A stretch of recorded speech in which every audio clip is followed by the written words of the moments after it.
Welcome back to Talos Principle 2. I'm Dear Darling, and wait, what do we usually say? Why are we here? What truth awaits us? Why don't we answer more of these questions together? As last time, I don't really remember what we're doing. I guess we're reading whatever this is, Untitled Draft. Saint Edelwald identified the tetronymy with tetragrammaton and the Greek word for God, because to him, the mathematical properties of a tetromino reflected God's ability to reshape the world without breaking its laws. Elohim, in his desire to impose meaning on the simulation, which was his primary function as a storyteller after all, took Edward's heretical ideas and integrated them as sigils of his name. But despite all these layers of obfuscation, there's some kind of truth hidden in all this. The world really is, in a sense, made up of minute parts that can be combined and recombined without breaking the underlying laws. Everything that exists is made of the same fundamental materials, and the materials are brought into existence by the same fundamental functions of reality.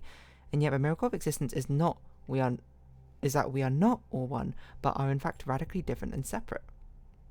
That's an interesting way of looking at it. From New Alexandria, okay. I hope I didn't read this out last time. I don't think so. It doesn't seem familiar to me. From a book of reminiscence and regret by Eustathius, too.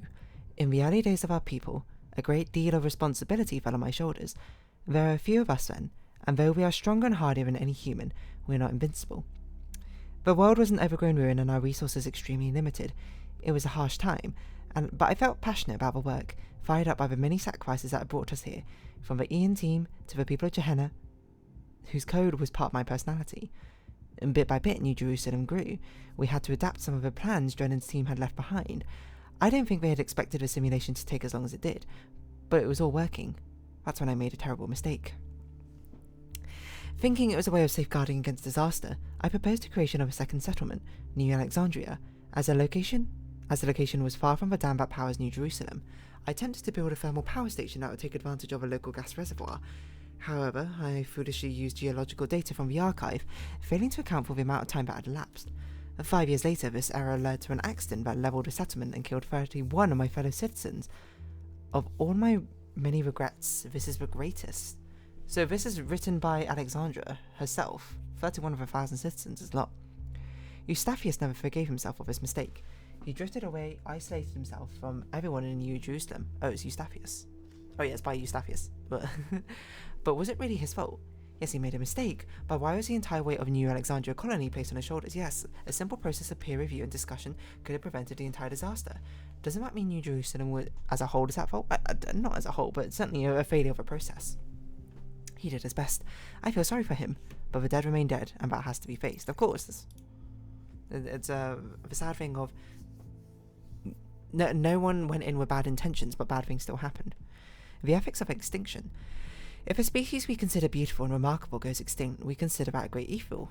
Dolphins, for example. If dolphins go extinct, that's a great loss. If humanity caused dolphins to go extinct, that's a crime. I mean, this rings very true for some animals, like great pandas, or like a huge one, isn't it? Like huge amounts of the sort of marketing and publicity about saving endangered animals is from pandas because of just how, people are just so enamored and charmed by them, right? But if Yersinia pestis, the bacterium that causes bubonic plague, goes extinct, is that an equally great loss? If not, why not? To nature there's no difference, it's all just life forms. The only moral framework that allows us to choose between dolphins and the plague is a human one. What about a species going extinct without anthropogenic factors? Extinction is a norm. If one day the dolphins are no longer capable of competing with other species, should we let them go extinct? When the sun finally dies and all life goes extinct, will that be a tragedy? If we can prevent it, should we? If you believe that extinction is acceptable when nature does it but not when we do it, then you don't actually oppose extinction. You don't believe that humans are inherently valuable, that they deserve to live and thrive. You just oppose human control. You oppose our ability and responsibility to choose. Whoa, that's actually a really interesting point.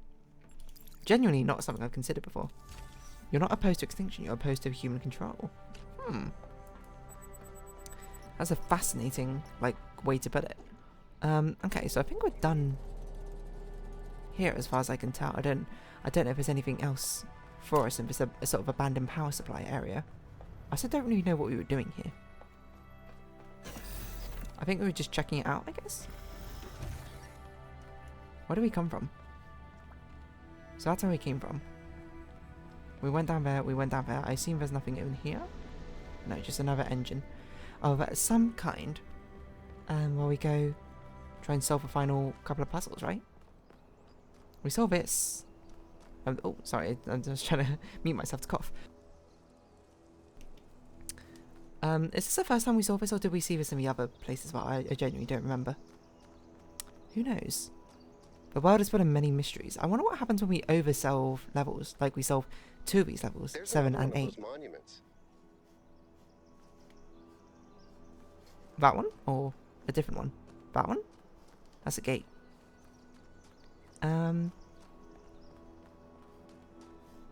Okay. Let's see if I can remember how to solve levels in this game, huh? Eye of a needle. Through the eye of a needle. Time to loosen our tongue. Got a tip where ends meet. Interesting. And this. Huh. How are we meant to get in there? Can we launch ourselves, maybe?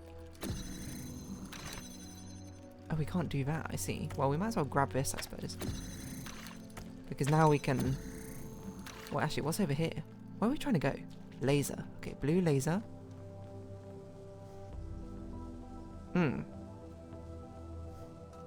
Wait, that's not even a laser, that's a receptor. Is it? Where's a laser?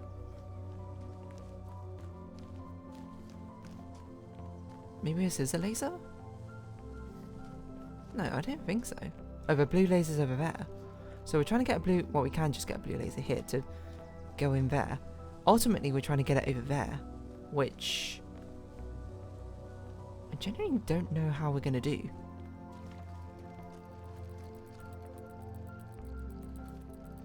Do you think it's possible we shine it through all these sort of things? I don't know how we're going to get in here. We can't pick it up either. How very strange. Okay, well... I mean, we can grab that cube, at the very least. I'm not really sure where to even start with this level. Surprisingly, a difficult and obtuse one to begin with, but... I mean, we can grab this cube. I was just seeing if that jammer was, like... pre-existingly trained on something. I assume we have to send you up in the air. Or is there some angle where it works? That's very much a receptor. That is bizarre.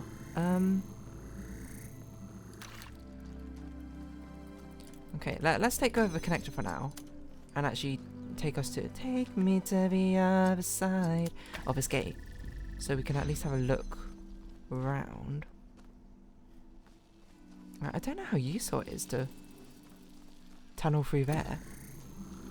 Like, what's the benefit of doing so? Because ultimately we need to get something here. Do you think we can get a laser this far out? I guess so. So I guess the idea is we need to put the connector here to connect with that over there. The problem is, how do we do that? We kind of need a jammer because we need something to open that. And this, actually. Hold on. Yeah, we need a jammer because we need to open one of the gates and we've only got one connector. Basically, the problem being that we have this gate which needs to be open and this gate which needs to be open. But neither can be opened using the connector because we need the connector to actually open the final gate. So really we have to get the jammer, which I guess we jump over with a cube. Yeah, I guess that must be it. That looks to be the only way we can do so.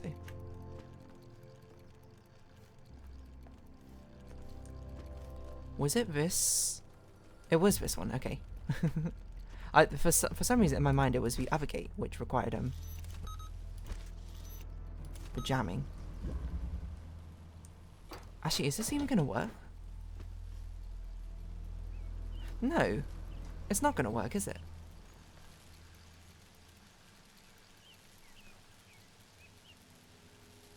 Because we don't want you to jam that gate, do we? Hold on, we need a tunneler to... Well, let's pick this up. I don't think we want you to jam that gate, or at least we don't care about you jamming that gate. We want you to jam that gate. Or we want you to jam that gate. There's no way we can bring the jammer out, I don't... Oh, can we jam across? I don't know if a jammer can reach it. Oh, a jammer can. Okay. So this is doable then. We actually do temporarily use the connector to hold this down. It seems.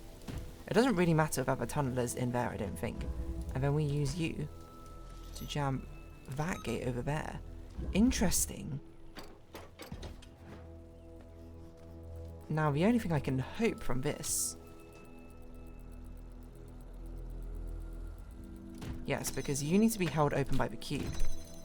The only thing I can hope is that I put it in an okay enough spot that we can see the laser, which we can, and open this.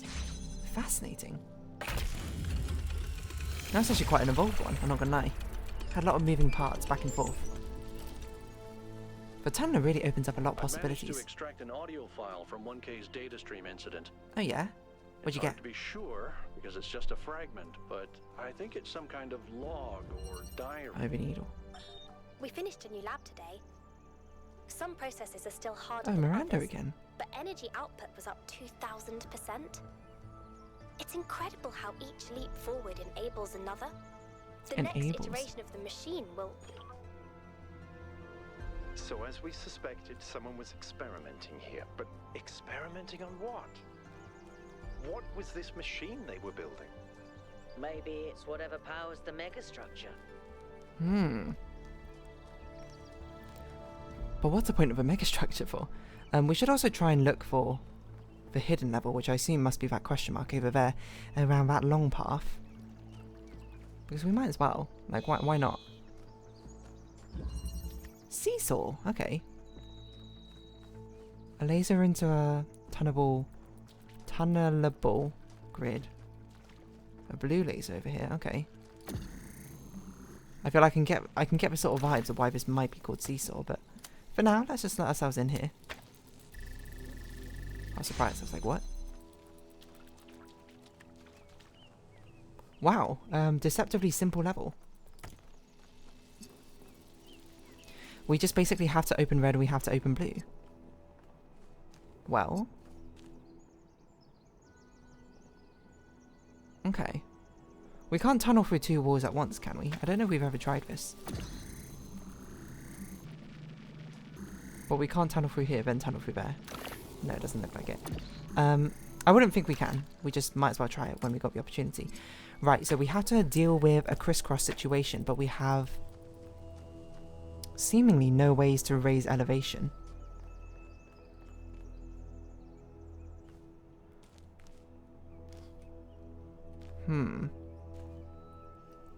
That is interesting, actually. This seems difficult. There must be some... Because a crisscross situation is normally impossible without a change in elevation. If you wonder what I mean by crisscross, I mean this red laser needs to go to that red connector, but the blue laser needs to go to a blue connector. Seemingly they cross over each other. Usually that's impossible, but this game is telling me right now, with this setup and a tunneler, it is possible. Really? Huh. I don't know how it would be, to be honest. I don't know how it would be. I'm also, that's why it's sort of like a bit difficult to start. I don't really know what to experiment with. It must be by using the tunneler we can create another path or something. We can bypass something? You think so? I don't know what we bypass though. We sort of... I'm trying to like think about the angles in my head. Can I think of a way this makes sense? Because we can't do anything behind another. Like we can't put this blue laser behind this red laser. Because they're on the outside already. The same with the receptors. But it's a very strange setup to have it like this, which makes me wonder.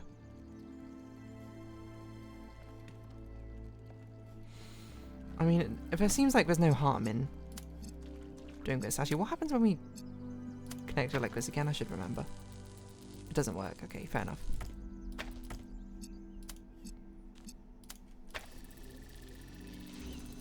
And how can we have this connection work? But by going through a wall, it somehow is fine.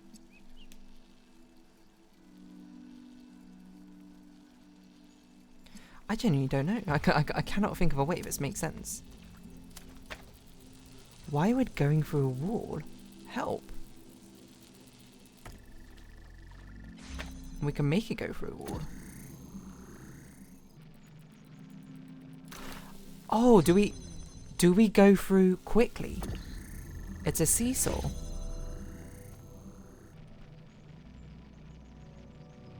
Wait, hold on, let me think. We open this up, we run through. Right, we need to open up a hole.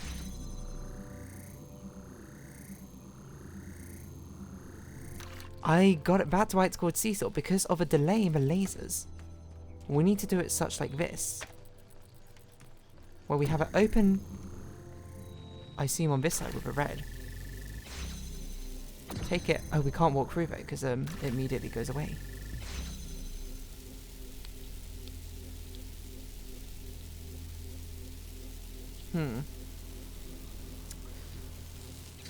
But basically the idea I have is our switching from the driller to open this up.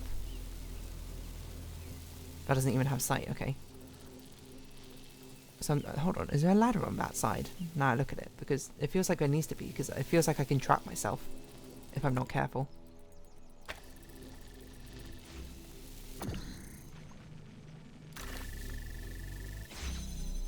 Okay, there is the ladder, because you can trap yourself. Maybe I have to trap myself. No, that doesn't make sense. I was just trying to think, what if I had the connector over here? The tunneler over here, right? I think I need the tunneler in there for this to make any sense whatsoever. Oh, I dropped the connection. So we start by opening this. Drop this. We put this in here and open up a hole. Come back through. Keep connections. And open it like this. So we can get back through. Drop that connection. Seesaw this to open that door. Interesting. That's why it's called a seesaw. Because you're sort of like... It's more like a toggle, I suppose. You're kind of going back and forth. That was very smart, 1K. Thank you. Sorry, I didn't mean to sound surprised. I mean, like, clearly you know what you're doing. I didn't take it as a strange insult. Doesn't seem like it does anything. Getting a bonus level. But let's see what a full completion does. Maybe it unlocks the sort of like golden level for us. That can be my only guess, or maybe it literally is just for showboating purposes. But it was meant to be something over here. Very much looks like a hidden level of some kind. With these cans as well, sort of scattered around the place. I don't think we'll have enough time in this episode to solve it. I mean, we can try it, but... presumably it's going to be a bit too difficult to do immediately. Loop. Okay. Not French or wolf. What's going on over here? A fan. That's a weird setup for a fan. That's a really weird setup for a fan. It looks like we're trying to give ourselves something. Like maybe a cube or something through here. Do we have another cube? We don't even have another cube. That fan setup is what is screaming to me is give yourself another cube.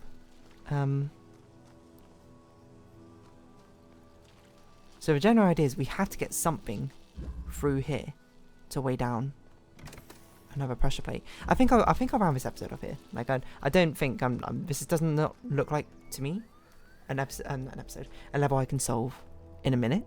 So we'll round this episode off here and we'll start it next time. So if you haven't been watching, thank you very much. It's been Talos Principle 2. I've been Dear Darling. Likes, comments, subscription, shares greatly appreciated. Socials, Discord down below. Hope you see each other again. But for now, it's our farewell. So until next time. Bye bye for now.